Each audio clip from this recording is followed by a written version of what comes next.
Rizky, kamu di sini? Loh, ini siapa? Ini... Oh, berarti ini alasannya kamu sekarang menjauh dari aku. Loh, siapa yang ngejauh? Ya kamu lah, masa tukang ojek? Mel, dari awal kenal, kita juga biasa-biasa aja.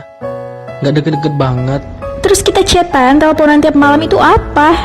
Aku juga chatan bukan cuma sama kamu doang. Tapi dari perhatian kamu itu kasih aku harapan. Ya kamunya aja yang terlalu berharap.